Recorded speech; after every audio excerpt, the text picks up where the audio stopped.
जय हिंद, जय भारत, वंदे मातरम। मैं रविंद्र फौजी।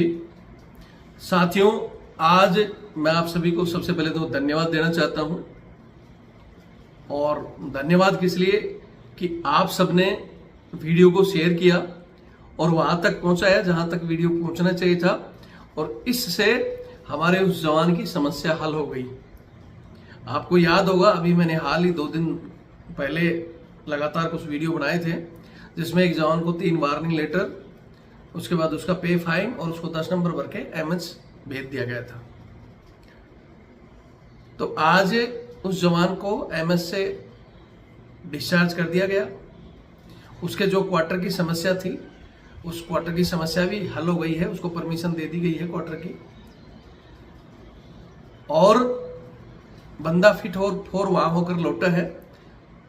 तो सबसे पहले तो इस सिलसिले में मैं उन डॉक्टर साहब को धन्यवाद देना चाहता हूं, मेरी तरफ से बहुत बहुत धन्यवाद। जय हिंद श्रीमान आपको, और उनके सीओ साहब को भी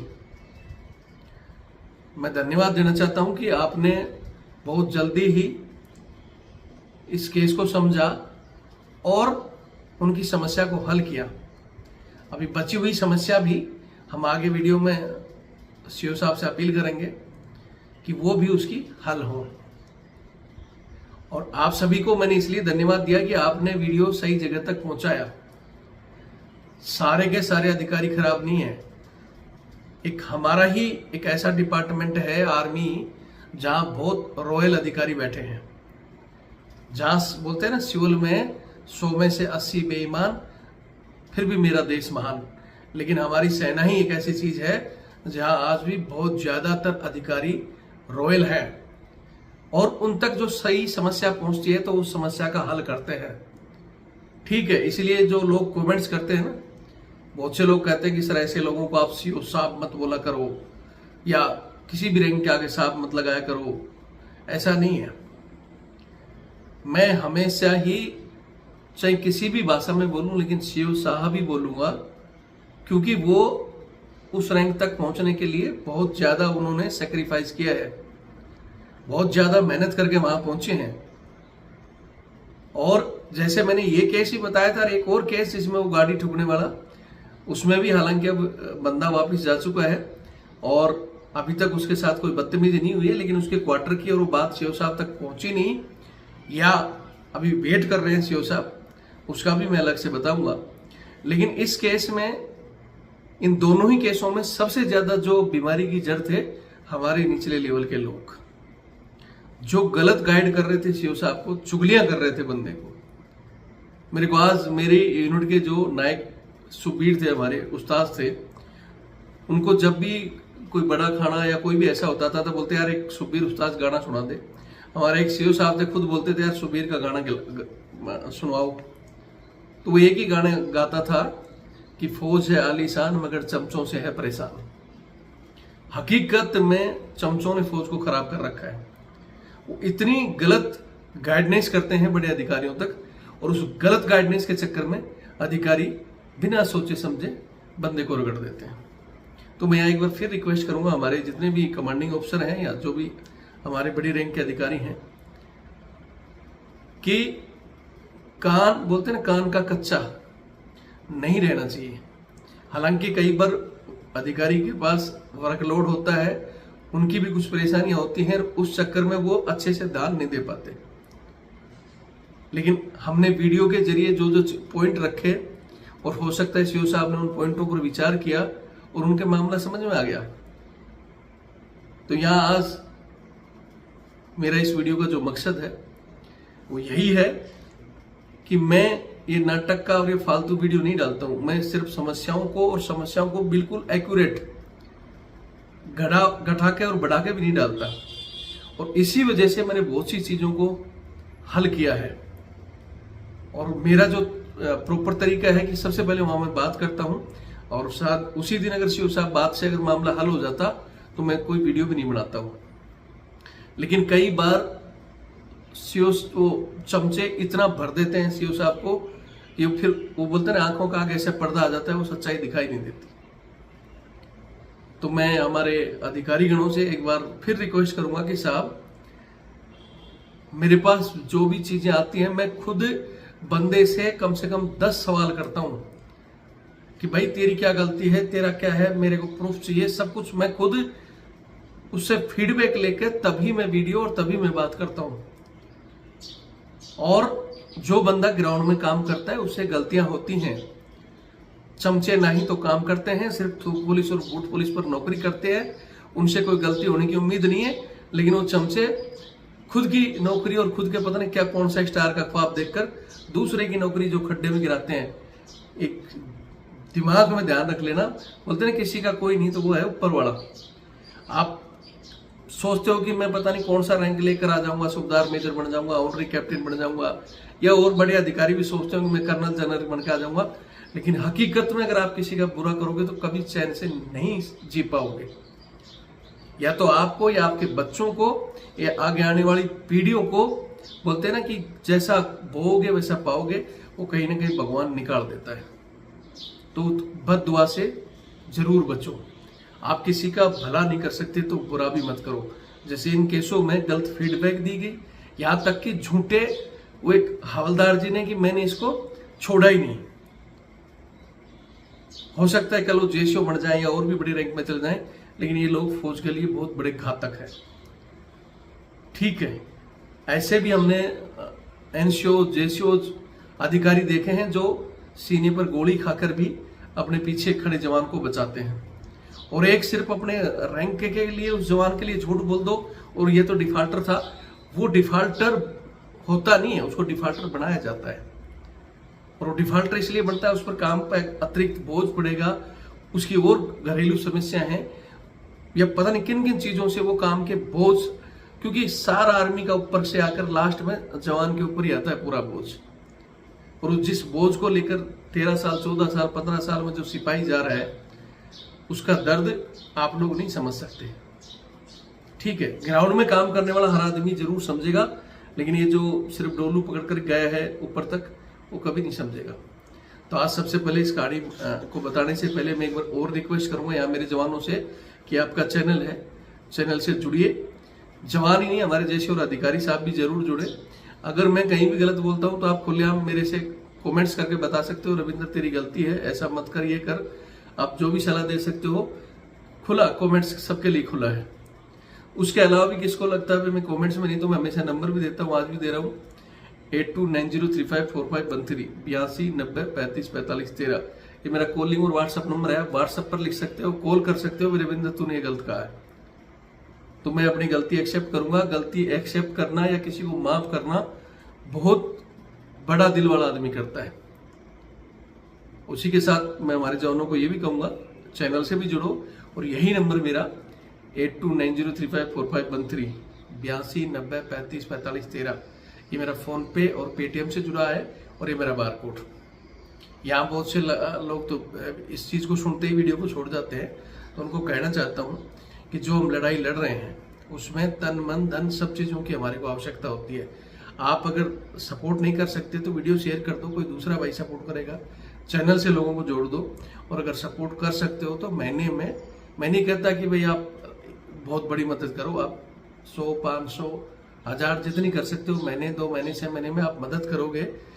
जितनी हमारी संख्या, अगर बदल बदल के भी हम मदद करेंगे तो हमारे पास ठीक बजट होगा, तो हम इस लड़ाई को मतलब थोड़ा सा बड़ी दिशा दे सकते हैं।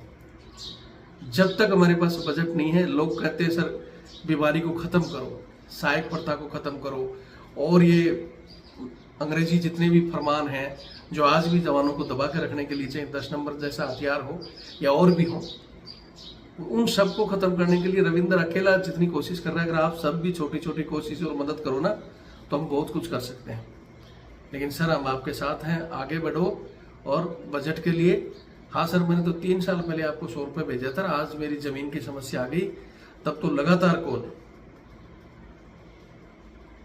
इस दौरान 2-3 बंदों का कॉल आ रहा था, सर मेरा तो वीडियो डाला ही नहीं आपने मेरी जमीन का।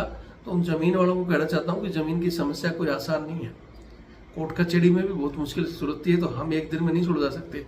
हाँ हमारे से जो होगी हम मदद करते हैं, लेकिन आप देख लिया करो कि भाई इस समय जैसे ये 2 बंदे थे, इनका इंपोर्टेंट मैटर था। अब आपको तो लगेगा सर इसमें कौन सा इंपोर्टेंट था, इन दोनों ही मैटर में इनके बच्चों की पढ़ाई, क्योंकि स्कूल खुल चुके थे ऑलरेडी। इन्होंने एक ने यहाँ अपने आर्मी स्कूल में एडमिशन, दूसरे ने सिविल में एडमिशन करा दिया था। तो अगर ये नहीं जाते थे, इनकी फीस भी जारी थी, फिर बच्चों के दिमाग में बैठ रहा था कि हम पहली बार फौज जा रहे हैं, वो भी रोक दिया। तो वो इम्पोर्टेंट लड़ाई थी, इसलिए मैं उस पर कोशिश कर रहा था, कानूनी तौर से भी और उसमें भी। और इसलिए मैंने थोड़ा से 5 या 7 दिन का टाइम दिया, नहीं तो फिर डायरेक्ट वकीलों के पास जाते, वहाँ मोटी फीस लगती। या हमने सिर्फ छोटा सा नॉर्मल वीडियो बनाया, एक छोटा रिप्रेजेंटेशन बनाकर वकील के द्वारा वो दिलाया, वो भी पहुंचा भी नहीं है, लेकिन वो चीजें अधिकारी जी के समझ में आ गई और उन्होंने बारीकी से उनको एक बार फिर से विचार किया और ये समस्या हल हो गई। तो हम मिलकर कुछ भी कर सकते हैं। अगर अकेला रविंद्र बोलेगा तो वो अधिकारी भी सोचेंगे यार रविंद्र बकबक करता है। तो मैं उन अधिकारियों को भी कहना चाहता हूं कि मैं बकबक करता हूं तो आप मुझे डांट सकते हैं, कुछ भी कह सकते हैं, लेकिन मेरी बातों पर अगर आप एक बार गौर कर लोगे कि बोल रहा है बंदा, क्योंकि मैं फिर कह रहा हूं कि मैं कभी भी फालतू की जोड़ गड़ा बटा के कोई फिल्में नहीं बनाता, ना कोई कॉमेडी बनाता, ना मैं रोज 10 वीडियो एक दिन में 10 डालता। मैं सिर्फ समस्या का ही वीडियो डालता हूँ, वो भी दिन में एक। बहुत से बंदे मेरी ये डाल दे मैं डाल दे, खुद मैं उनका पहले हल करने की कोशिश करता हूँ और बहुत से मामले हल हो जाते तो उनके वीडियो ही नहीं डालते। ठीक है, बाकी आप लोगों की मर्जी है।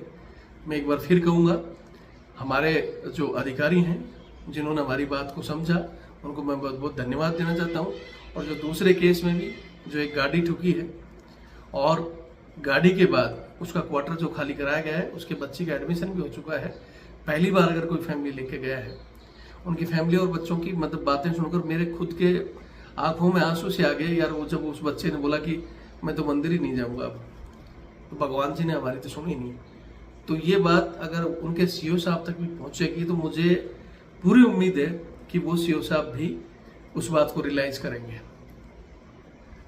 ईगो रखना, और मुझे पता है भाई आप अधिकारी हो, कर्नल साहब हो, एक कमांडिंग ऑफिसर हो, तो आप में ईगो होना चाहिए, लेकिन वो ईगो आप दुश्मन पर निकालें, अपने जवानों पर नहीं।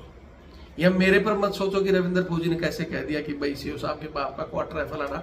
अरे मैं तो सॉरी बोल दूंगा अगर आपसे कह दिया तो, लेकिन वो जब हमारी दिल की भावना ही निकलती हैं या हम जैसे स्थिति देखते हैं और आप तक बात पहुंचाने के लिए हम उन भाषा का या उन चीज़ों का शब्द का इस्तेमाल करते हैं, तो मैं खुद उन चीज़ों के लिए सॉरी बोलता हूँ, लेकिन वो मेरे को बोलनी पड़ती है क्योंकि हमारे जो व्यूअर्स हैं, हमारी जो जनता है, कठोर शब्द के बिना उन चीज़ों को देखते नहीं है। न वीडियो को मैं नॉर्मल बना के भेज दूंगा तो बोलेंगे मानेंगे ही नहीं है।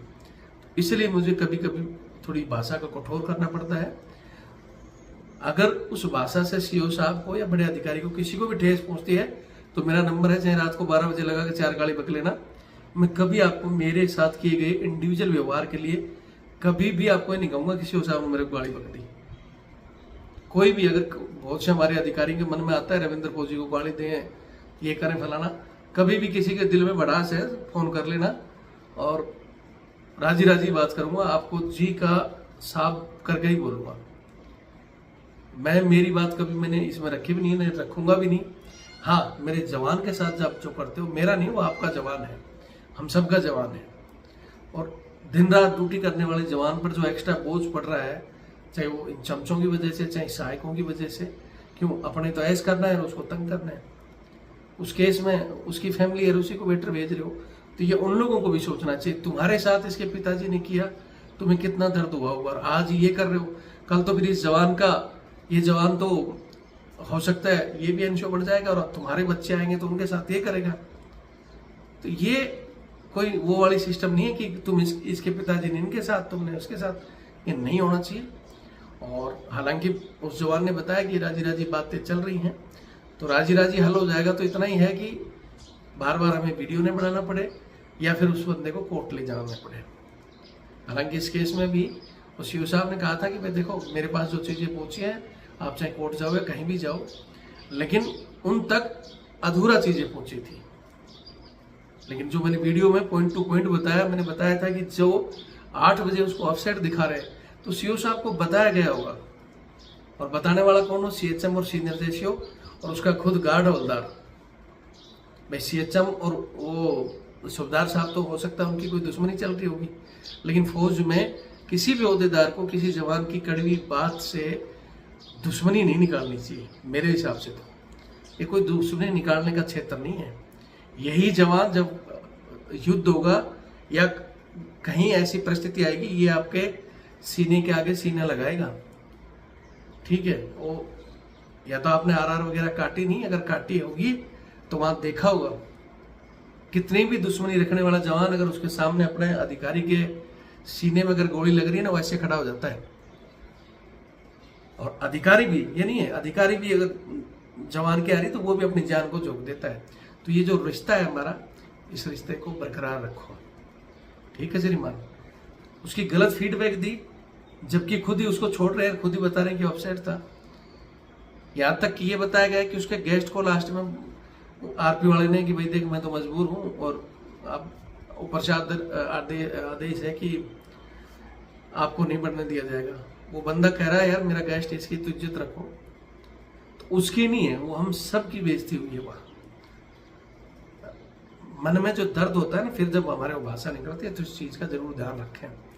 हमारी दुश्मनी नहीं है, मेरा तो कोई वहां खेत भी नहीं बांट रहा है, लेकिन जब जवान की फैमिली और उनके बच्चों की जब मैं चीजें सुनता हूँ, वो डिस्टर्ब हो रहे हैं, उनकी पढ़ाई डिस्टर्ब, और फिर उनके दिलों में उस दिनों फैमिली के आंसू आ गए बताते बताते कि भाई साहब मैंने, मतलब मेरे और भी फैमिलियाँ है, वो बताती हैं हमारे सीओ साहब इतने अच्छे हैं, इतना वेलफेयर देते हैं। फिर हमारे सीओ साहब का ऐसा क्या हो गया? तो आपकी उन चीजों से, उन चुगलखोरों की बातें न सुनकर ग्राउंड में काम करने वाले जवान की बातें सुनो। उनके भी बच्चे हैं, उनके भी सपने हैं। सिपाही आदमी तो बेचारा लेके ही नहीं जाता। इन्हीं सब चोंचलों की वजह से अपनी फैमिली लेकर नहीं जा पाता। वो उसको इस तरह मतलब तंग किया जाता है उसको। ठीक है, मैं ज्यादा कुछ नहीं कहूँगा, वीडियो लंबा हो गया। एक भाई साहब का कॉल भी आ रहा है, इस बात का जरूर ध्यान रखेंगे। खून पसीने की कमाई कोर्ट कचहरी में लगाने के लिए नहीं है। और ये आप हल कर सकते हो, आपके ईगो को अपने से ऊपर दिखाओ। और मैंने मेरे एक सीओ साहब थे, वो यही कहते थे कि ताकत अपने से ऊपर वाले पर आजमाओ, बराबर वालों पर आजमाओ, तब तो ताकत है। नहीं, नीचे जो इस्तेमाल करते हो ताकत नहीं है। चुगली भी कर दी तो आप थोड़ा सा फीडबैक लो और उस पर संज्ञान जरूर लेंगे, मैं इतना ही कहूँगा। उसकी भी मैं कल फीडबैक लेके उम्मीद करूँगा कि उनको भी क्वार्टर अलाट किया जाएगा और उसके बच्चे की पढ़ाई सुचारू रहेगी। और बंदों को भी कहूँगा कि आप भी अपनी तरफ से इन चीज़ों को जो हुआ दुश्मनी नहीं पाले कि नहीं अब तो मैं ये करूँगा फलाना। फौज में इतनी बड़ी संस्था है, ये चीज़ें ऐसे ही चलती रहती है, हमें भी पता है। हमने जो झेला है वो तो आजकल के जो बच्चे हैं ना, छोटी छोटी चीज़ों में, कई बार मेरे पास कॉल करते हैं तो मैं बोलता हूँ भैया ये तो, कल परसों एक बंदा बोल रहा था सर मैं तो बहुत हरासमेंट हो गया। मैंने पूछा क्या हुआ? बोले ये, मुझे तो कुछ भी नहीं है। तो छोटी छोटी चीज़ों को तो मैं खुद बंदों को गाइड करता हूँ कि भाई ये छोटा चीज़ है, इनको वो कर दो, चलो मैं फ़ोन कर दूंगा। तो हम ये नहीं कि भाई रविंद्र फौजी कोई बहुत बड़ा आदमी तुमको कॉल कर रहा है, उम्मीद लेकर कॉल करते हैं कि सही आदमी है, उन चीज़ों को समझेगा। ठीक है, बाकी वीडियो देखें और शेयर करें। जय हिंद, जय भारत, वंदे मातरम।